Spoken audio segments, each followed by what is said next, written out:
En el fondo de esos comportamientos siempre existe una gran insatisfacción,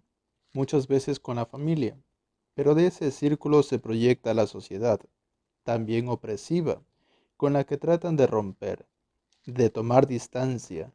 cuando menos, para buscar otras alternativas familiares y sociales. De ahí la pertenencia a la tribu. La tribu suele ser democrática. Nadie te obliga a pertenecer ni a permanecer, pero como conjunto potencia el sentimiento de elección voluntaria y con ella el de libertad, que es lo que está en el destino de esas búsquedas. Libertad a cualquier precio y cero presiones familiares o sociales o religiosas. En uno de los pasajes de la novela Herejes de Leonardo Padura,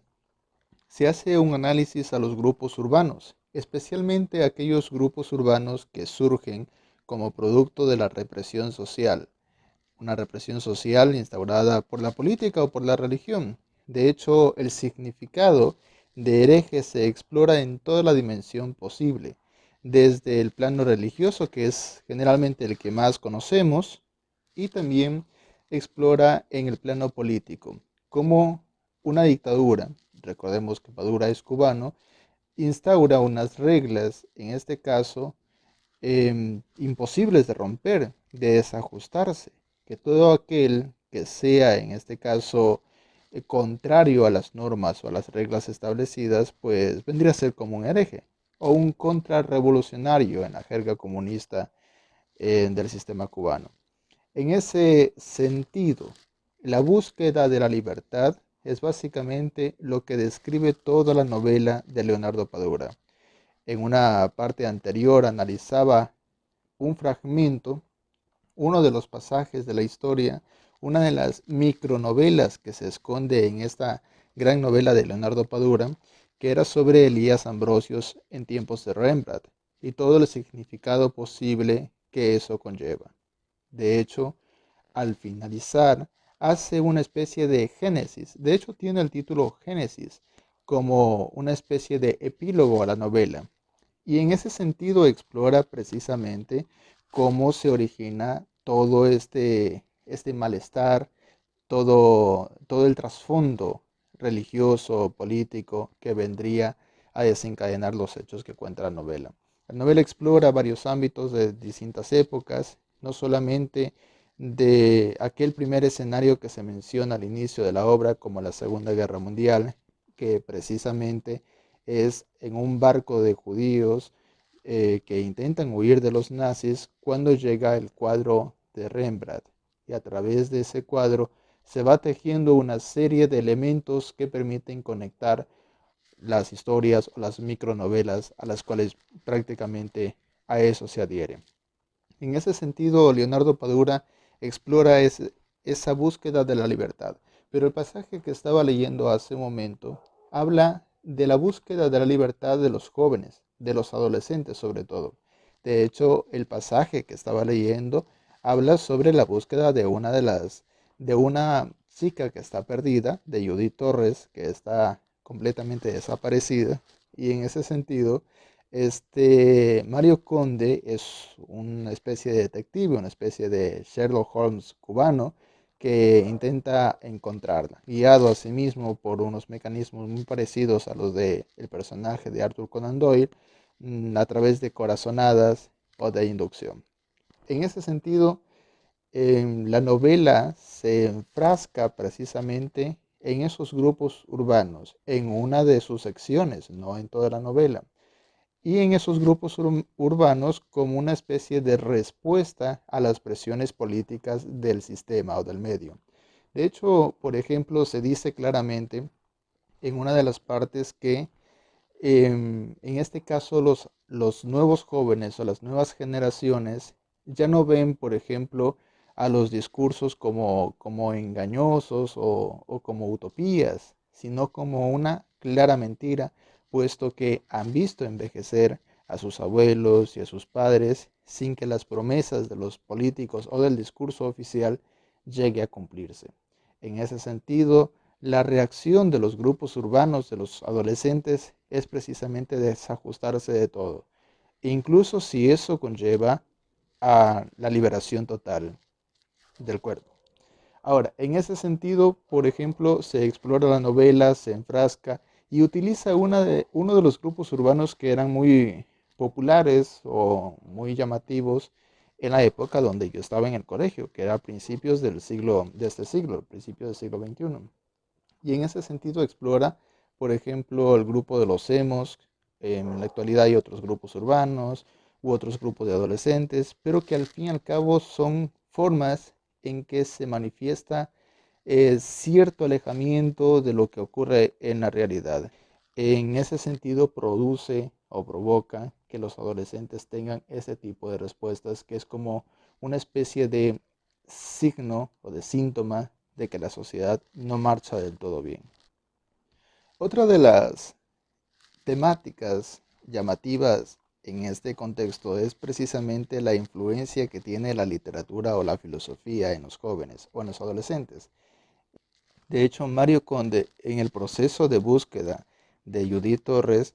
pues se adentra en el espacio de Judith y encuentra en su habitación unos libros y algunas referencias, entre ellos, en este caso, la película Blade Runner y también algunos libros de Nietzsche, que es lo que más le llama la atención. Ahora, ¿por qué hablar de Nietzsche? Es interesante porque generalmente los estudiantes, y eso era algo que incluso a mí me llamaba la atención, precisamente al tratar con adolescentes, cómo es que Nietzsche se convierte en una especie de devoción para muchos adolescentes, como una especie de misterio, como decir un poco quizá casi que el Marqués de Sade, una especie de morbo por la filosofía o por las ideas que éste presenta. En parte, quizá por algunos títulos rimbombantes como El Anticristo, por ejemplo. Sin embargo, la obra más popular de Nietzsche, Así habló Zaratustra, sigue siendo muy influyente en los adolescentes. Ahora, hay un espacio o hay una parte donde se habla de esa influencia, pero también halló otros textos de temperaturas mucho más altas, un estudio sobre el budismo y ex homo. Y así habló Zaratustra de Nietzsche, libros capaces de meter mucho más que vampiros, duendes y personajes alienados o amorales en la mente de una joven al parecer demasiado precoz e influenciable, con muchísimos deseos de apartarse del rebaño. Dentro del Zaratustra de Nietzsche, Conde encontró una cartulina rectangular escrita a mano, tal vez por la propia Judy, y lo que leyó le confirmó su primera conclusión y le explicó el discurso sobre el descreimiento del emo transparente la noche anterior. La muerte de Dios supone el momento en que el hombre ha alcanzado la madurez necesaria para prescindir de un Dios que establezca las pautas y los límites de la naturaleza humana, o sea, la moral. La moral va inextricablemente relacionada a lo irracional, había subrayado el copista con varios trazos, a las creencias infundadas, es decir, a Dios, en el sentido de que la moral emana de la religiosidad, de la fe axiomática y por tanto de la pérdida colectiva de juicio crítico en pos del interés de los poderosos y el fanatismo de la plebe. En ese sentido se parece mucho la interpretación que se hace de la religión al sistema político. Básicamente un sistema dictatorial, un sistema que se pinta como democracia, pero que en el fondo sigue siendo una dictadura, una especie de estilo de 1984, solo con la diferencia de que